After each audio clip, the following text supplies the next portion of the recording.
And then there's the old doctor thing, right, which is, damn it, Jim, I'm a doctor. Which is, this therapy helps my patient, Jim. I don't care how much it costs. Are those days done? Yeah, I think so. I think we need to get comfortable with the idea that and you know what, as a healthcare consumer, I like it. That we're getting to a record and verify, a measure and improve point in healthcare. I like that. I like the fact that you need to put up or shut up. And that's got nothing to do with me working for Aetna. That's got a lot to do with me being a healthcare consumer. Doctors who do a good job, they're thinking about this. They're thinking about how they can continue to do a good job going forward. Guys who are digging in their heels and saying, I don't want to be told what to do. Well, you know what? Sorry.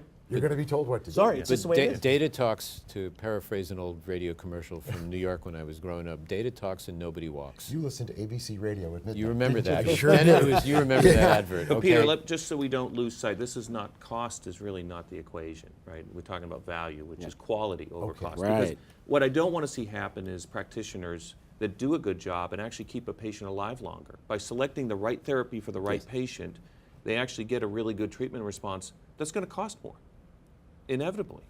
And so to some extent, you're penalized for doing a quality job. So I think we have to recognize in the end that it's not the lowest cost that wins here. Although, if you listen to the debate in Congress, that's often what you hear. That's what I worry about. But let's be honest, and all of us around this table bear some responsibility for this. Please define for me what constitutes quality. I was going to ask that. You beat me to it. So, how do you? I mean, that's another issue. It's amorphous, isn't it? Or is it? Quality adjusted years of life prolonged would be one reasonable parameter. Life prolonged. The problem is, on an individual basis, how do you know you prolonged that life?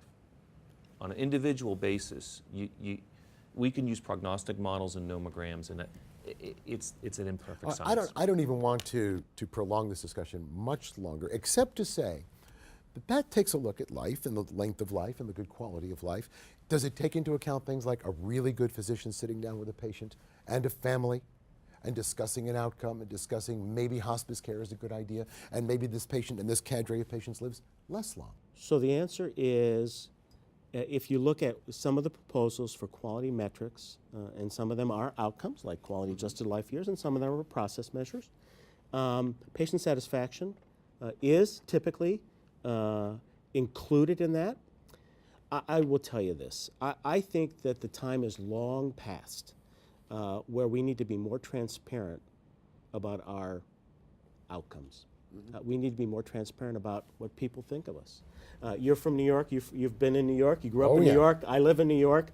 So I know what we people all think of remember cardiothoracic surgery was such a big deal, and reporting outcomes of cardiothoracic surgeons was such a big deal. And now it's held up as the model for transparency and fairness and shared decision-making consumerism.